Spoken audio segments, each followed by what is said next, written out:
Welcome to Curiosities of Teaching and Learning, a podcast hosted and produced by the Collaborative for Teaching and Learning, a changemaker in education since 1994.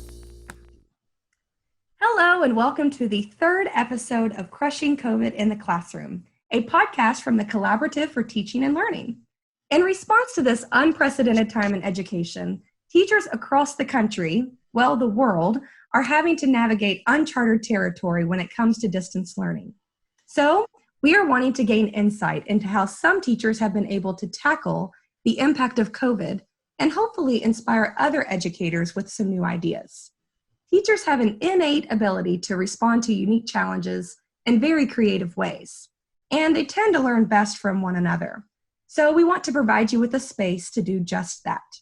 In our first two episodes, we got to hear from a high school teacher and then a seventh grade language and literacy teacher. Today, we're going to get yet another perspective, this time from a primary teacher. My name is Jennifer Wright, and I will be your host today. I am joined by our CEO, Dr. Roland O'Daniel. Good afternoon, Roland. Hi, Jen. Together, we would like to welcome our guest, Johnelle Simpson, a second grade teacher from Kentucky. Good afternoon, Johnelle. Good afternoon. Thanks for having me. Well, let me first say that we really appreciate you taking the time to speak with Roland and I and to share your approach to distance learning with other educators. So to get us started, would you please share with our audience a bit about yourself and your school and your role? All right, that's great. So I am actually completing my 23rd year, and I am teaching 19 amazing second graders this year. My classroom consists of 4 African Americans, 5 Caucasians, and 10 EL students. The enrollment at my school is 805 students from preschool to 5th grade. We have 30% of those students, those 805 students, are EL. And we actually have 12 different languages that are represented in our school building. And we have an 87% free and reduced lunch percentage, which is just an amazingly diverse group of people, the group of students, but they are amazing. They are just wonderful kids, and I just love working at the school. Well, it sounds like you have a very diverse population, not only within your school, but also within your classroom. So can you paint a picture for us about what this distance learning environment looks like for you and your students as you're trying to meet all of their needs in a variety of ways? Absolutely. One of the interesting things about my county is this is the first opportunity that we've ever done non-traditional learning. This was a brand new idea to our school. We have never used that for the snow days like other counties that surround us have used them for. So we actually received an email on Wednesday, March 11th, to come to school an hour early for a faculty meeting on the 12th. We were given the information about what was going to happen and how we were going to roll this out and what was the best way to execute the learning for each grade level. We were instructed that kindergarten through 2nd grade would be receiving paper learning-based packets, and then 3rd through 5th grade would be completing online learning with packets only for those who, without internet access. We do have a large group in our community that do not have internet access, so that was definitely one of our biggest concerns. The interesting thing was we were not at school on Friday. Friday, March the 13th was a day off already. So we had literally one school day to kind of wrap this package up for each one of our students. And so it was a big challenge. Our team did decide to do the paper-based learning packets. And as we've continued, we have gone to a more balance of the paper learning packets with some online learning using different technologies. So you mentioned, Johnelle, that your school had never participated or planned for NTI days prior to the pandemic. And so you initially had a very quick turnaround for preparing your students for this distance learning experience. But I know that you have always been an instructional leader. We taught for several years together in the same school, and then we even taught together on the same team for a few of those years. So I know how well that you plan instruction to meet your students with your students' learning needs in mind. So, and we know that for students to really learn content, they have to engage in it in a variety of ways. So they have to read about it and write about it. They need opportunities to speak and listen while attending to critical vocabulary. So how are you helping with students interact with the content in these ways from a distance? One of the ways that I've actually just learned to do, because as this whole process has been rolling out for a few weeks now, one of the things is I'm having to learn some new skills myself to better educate my students and to keep them connected, like you're saying, in all those different ways. One of the things that I'm using is Screencastify, where my team and I are doing videos on the paper packet activities to kind of bring those more to life, that it's not just a piece of paper, they're filling the answer out. We're making those connections. For example, one of the stories, one of the passages that they are reading about this week is called Liam Has an Adventure. And one of the things that the students are doing before we even read the story in the video that I created was wanting them to really stop and think. I actually pause the video and tell the kids to pause their video and to think about what type of adventure have they been on, or what connections does that bring to them. And then I ask them to draw a picture of that adventure, or if they would rather write a story about it, then they can do that. Then we're also adding in Google Meets, which has been a challenge for younger kids, even though technology is something they're really good at. Sometimes it's more of getting the Chromebooks in their hands, getting the internet set up for them, because these are all Chromebooks from school, so they're already set up with our Wi-Fi, networking. And so it is a little bit of a challenge, but being able to allow them to share those pictures and those connections, the schema that they have brought before reading the story. And then as the video continues, we always like to just bring in different ideas and thoughts to them.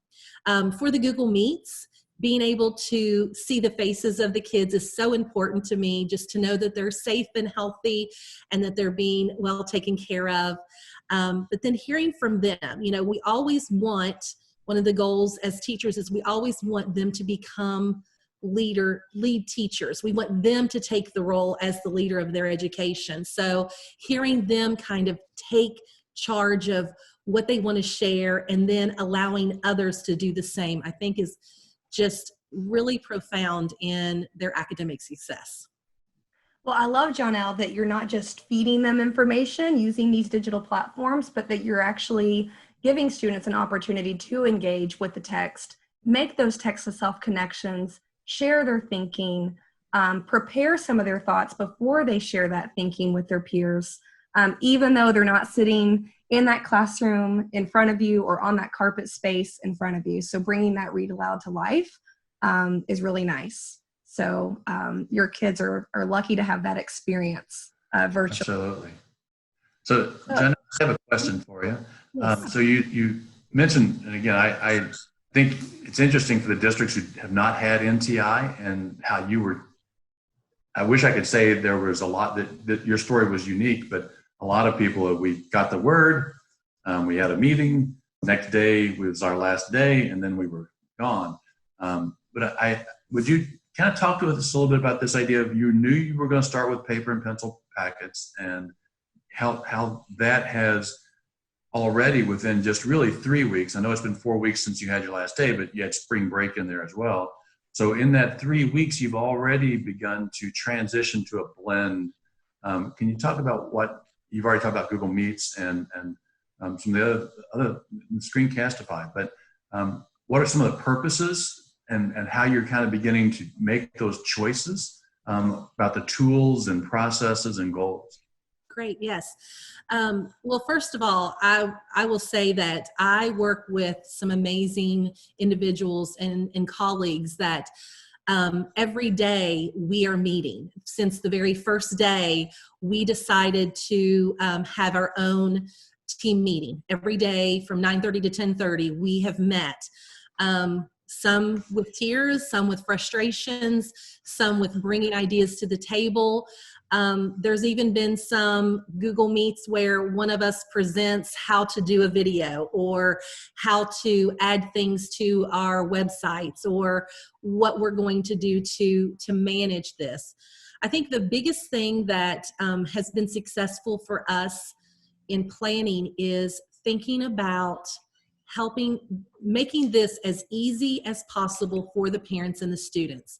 I think with the diverse, or even if without a diverse group of individuals, we have to know and we have to be considerate of what these families are dealing with on the other side of the county or in the next street over. We have to be there for them, and we have to mainstream these ideas and thoughts into one space so that they're not going crazy and frustrated because it's so hard to get to the technology that helps their kids to become more successful. We looked at many things. Google Meet was something that we looked at. We've had, one of my colleagues has already done some flipped classrooms. So she brought her expertise to the table and was able to share kind of where we can use this. We decided as a team, because we do have siblings in other classrooms. I have actually 2 twins in my room, but their siblings are in 2 different classrooms. So 3 classes are affected in that. We actually decided to bring all 2nd grade into one Google Classroom. That way, all of us are bringing all of our knowledge and all of our resources into one location for all students to have access to. We have done videos on how to change the Wi-Fi networking at home because, it sounds silly, but if you had a Chromebook, which, most adults, I didn't know how to use a Chromebook until my daughter brought one home 2 years ago. It's a little bit different. And then how do you access that? So we've really tried to think about what is the best way to present our academic avenues. We have a program called Clever, and Clever is something that houses all of our internet programs, our school programs like Lexia, ST Math, Imagine Learning, but also you can add your website on there. You can add Class Dojo, which is a parent communication tool. We've tried to just really mainstream and really focus on giving these parents and students one place to go for all information. I hope that answered your question there. Absolutely. Absolutely. Thank you.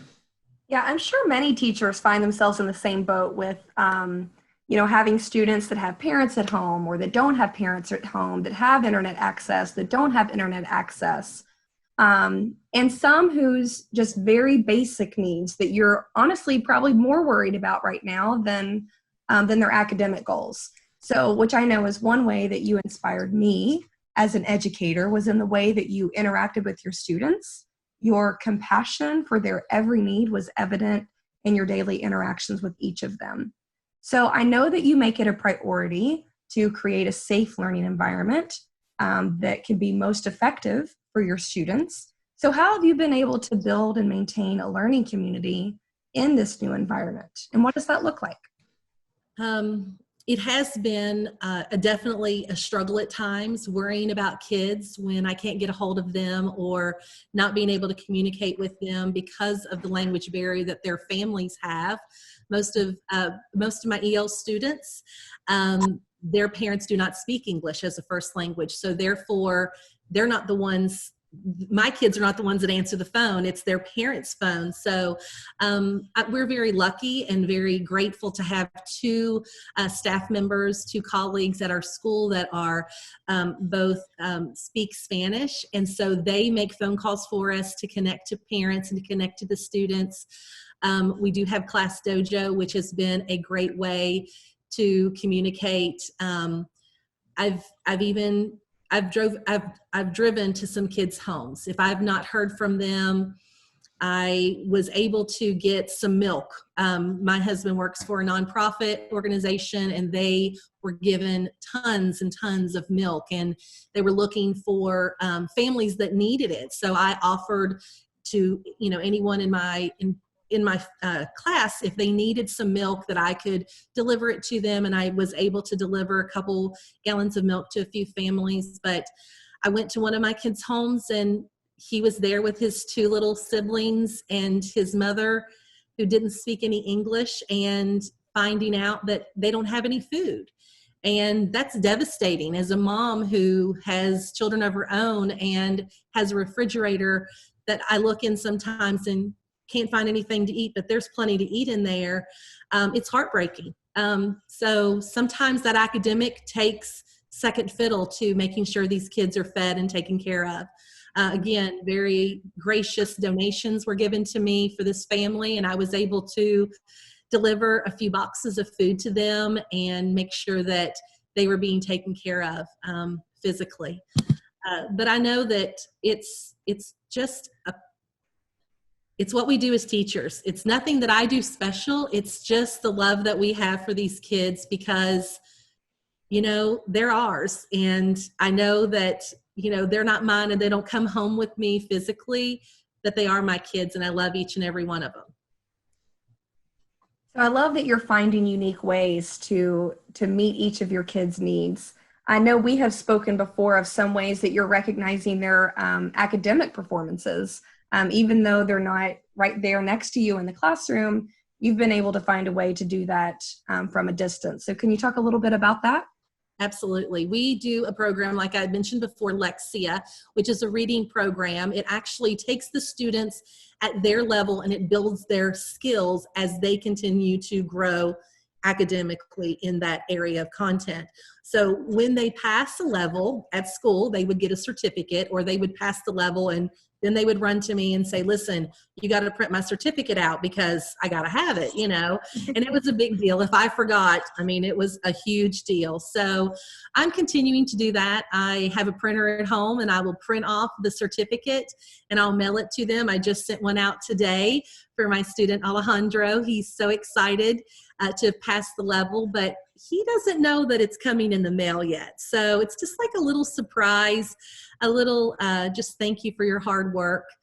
Those are just that's just one of the things that I do to say hey. And you can always, shout outs at Google Meets or another thing, just recognizing.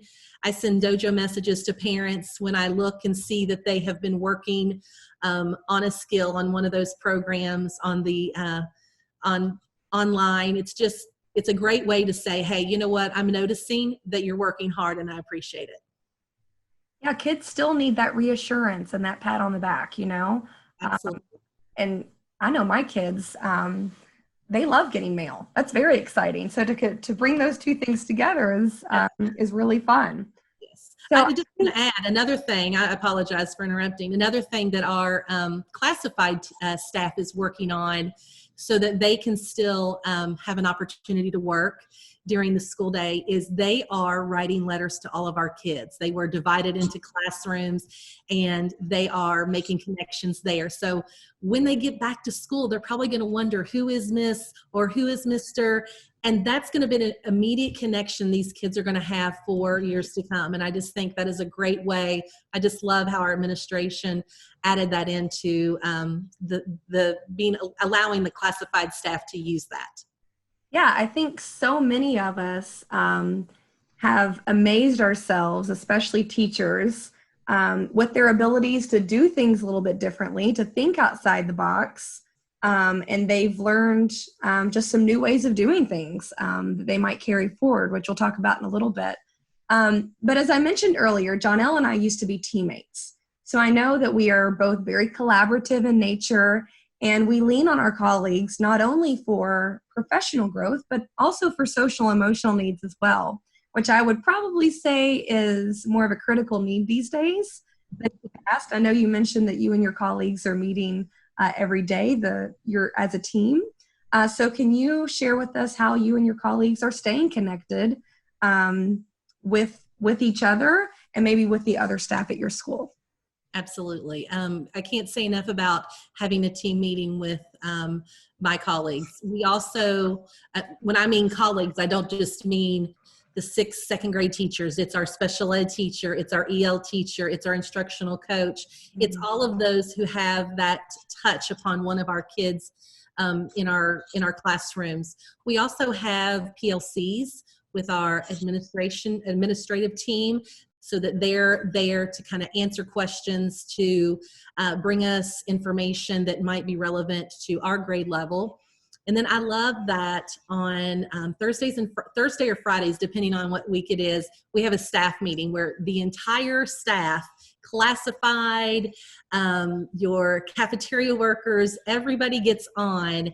And the very first thing that our principal does is shout outs. What are things that are going good with your classroom or with your students? What's one of those things that we are just really excited to hear about? So it does keep connections. A couple of things, one of the things that our instructional coach had started at the beginning of the year, but now is really being utilized more, is she started a Google Classroom for all the staff.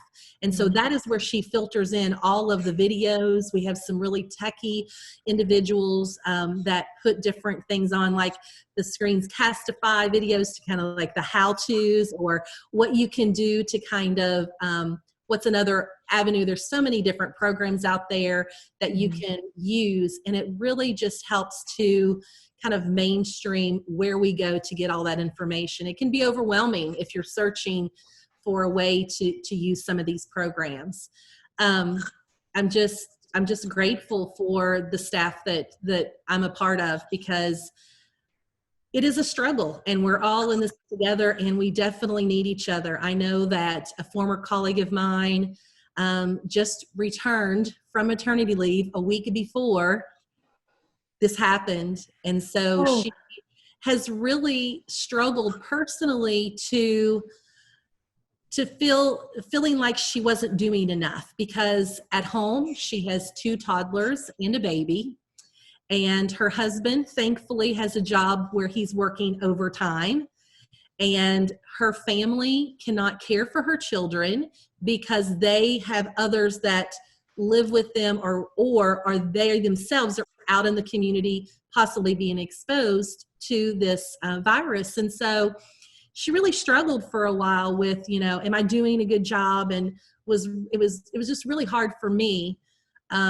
because one of the things she says is kind of to the point where she was blaming herself for having these young kids at her house and trying to teach. And I was like, wait a second, no, this is not, we didn't sign up for this. This is not something that we could have expected. So I just feel like, we are doing the best we can. And those solutions are, when your husband gets home, you do a video, and maybe you can't do Google Meets, but you video yourself teaching these kids, and you take emails and text messages during the day when you can get to it. And, for the individuals that are not as techie, you say, you know what, it's okay that you're not techie. Let me do that part if I'm more techie, and you do this part. Or maybe you're, that's why we're a community of teachers. It's not even about if you're in the same school. We're all in this, and I've heard this so many times, we're all in this together, but we truly are. It's something that we need to say, you know what, I might not be the person that does a Google Meet every day, and I might not have all these great techie tools, but I am a teacher and I'm doing a good job with the resources and the abilities I have. We're still pushing ourselves, and we're still pushing our kids to be academically successful. I think something you touched on there was something that many of our listeners could probably identify with. And it's something that I know you've experienced, because now you're juggling a couple different roles. You're not only a public school teacher, but now you're a homeschool teacher to your own children. So would you like to speak a little bit about how you're keeping all of that in balance? Yes. Luckily for me, I guess lucky's not the word, but blessed. I have 2 children that are a little bit older. I have a 9-year-old and a 13-year-old. And so we all 3 have our computers out on the kitchen table lots of days. They're actually on spring break this week. so they're not in here, but some days it's a little chaos. It's a little bit like, hold on, I've got to have a Google Meet. I need you guys to go in the other room, or hey, I need to call this student and I'm going to put them on speaker so we can talk about what their activity is. And then there's sometimes where there's been frustrations on my children's part about not understanding how to do that. And I have to put the parent hat on and try to figure that out. And it definitely, as a parent, gives you a greater perspective of what everybody else is dealing with. And I think it really helped change the way I teach when I became a mother. Not that everybody would become a mother or would even desire to be a mother, but or even a father, but it's just the fact of it definitely helps you to understand that communication and those things that really are important in delivering the message and the academics that we are in the school or even outside the school. So what is something, as we kind of start thinking ahead and where we're going to go from here, and as we also reflect, though, what are some things that you've learned about yourself or some new ways of doing things that you would like to carry forward with you as you go into next year? Well, I really feel like, and I know that you've heard me say this of, I've only got 3 more years. I've only got 3 more years. I'm on the road to retirement and I'm almost there.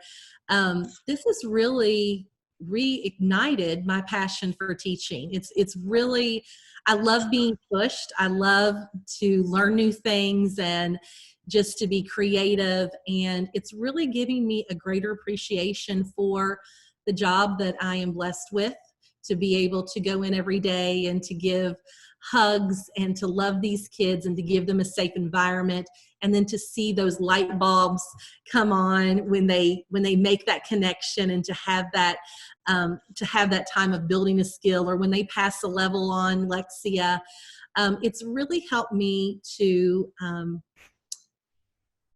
become a better teacher, to really know that when I get back into that classroom, whenever that may be, that I'm ready to go with lots of new ideas.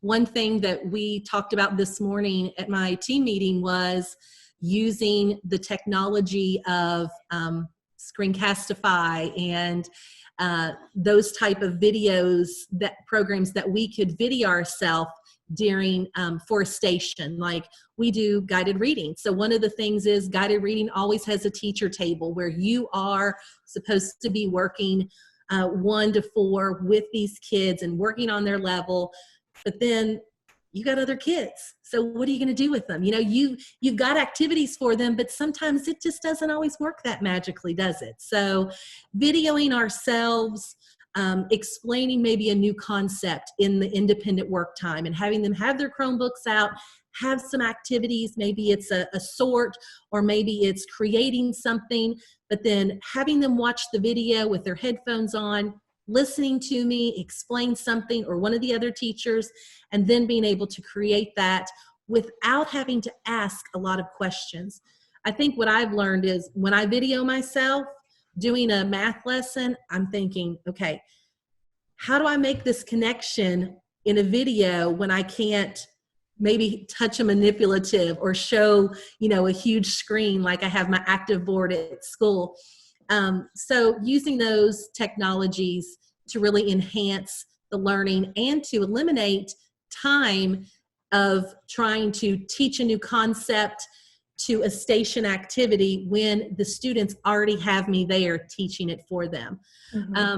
Another thing for parents is, instead of just an open house, instead of just a, hi, my name is, and your name is, I'm so excited your kid's in my class, I really want to sit down with these parents, and even with interpreters, and show them the tools of technology that we have. Show them that our website can be translated in several different languages, so that if they need something, they know where to go to show them the Google Classroom, and that if your child comes home with a homework page on a two-digit regrouping, that they can go to that video on and watch it with their kid and help them.